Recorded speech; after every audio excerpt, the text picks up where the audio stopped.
अगर आप चांद में सीधा गड्ढा खोदें तो क्या होगा? सोचिए, अगर आप चांद की सतह पर खड़े हों और वहां सीधा नीचे एक गड्ढा खोदना शुरू करें तो आपको क्या मिलेगा? क्या आप दूसरी तरफ निकल सकते हैं या फिर चांद के अंदर कोई रहस्यमयी दुनिया छिपी है?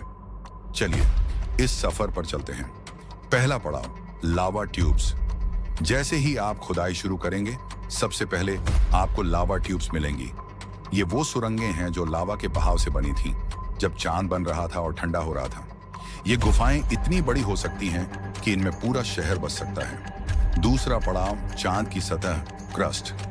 अगर आप चांद के पास वाले हिस्से, नियर साइड से खुदाई कर रहे हैं तो आपको लगभग 70 किलोमीटर की गहराई पर इसका अंत मिलेगा। लेकिन अगर आप दूर वाले हिस्से, फार साइड से खोद रहे हैं तो यह परत करीब 150 किलोमीटर मोटी होगी, यानी और ज्यादा खुदाई करनी पड़ेगी। तीसरा पड़ाव, चांद का मैंटल।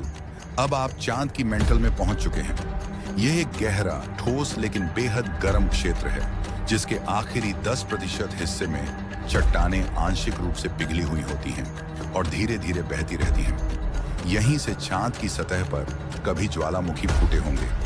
चौथा पड़ाव, चांद की पिघली हुई लोहे की परत अब खुदाई और गहरी हो चुकी है और आप तरल लोहे की एक परत, लिक्विड आयरन शेल में पहुंच जाते हैं। यह परत धीमी गति से हिलती रहती है और एक बहुत ही कमजोर चुंबकीय क्षेत्र, मैग्नेटिक फील्ड, पैदा करती है, लेकिन यह पृथ्वी के मुकाबले हजारों गुना कमजोर है।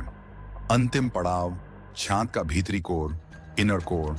बधाई हो, आप अब चांद के केंद्र में पहुंच चुके हैं। यहां आपको एक ठोस लोहे और निकेल से भरा भीतरी कोर मिलेगा, लेकिन अफसोस, यह पृथ्वी की तरह पिघला हुआ नहीं है, बल्कि एक सख्त धातु का गोला है। अब सवाल ये है, अगर आप यहां से भी खोदते रहें तो क्या आप दूसरी तरफ निकल सकते हैं? बिल्कुल, लेकिन क्या कोई वहां आपका इंतजार कर रहा होगा या आप सीधे अंतरिक्ष में फेंक दिए जाएंगे?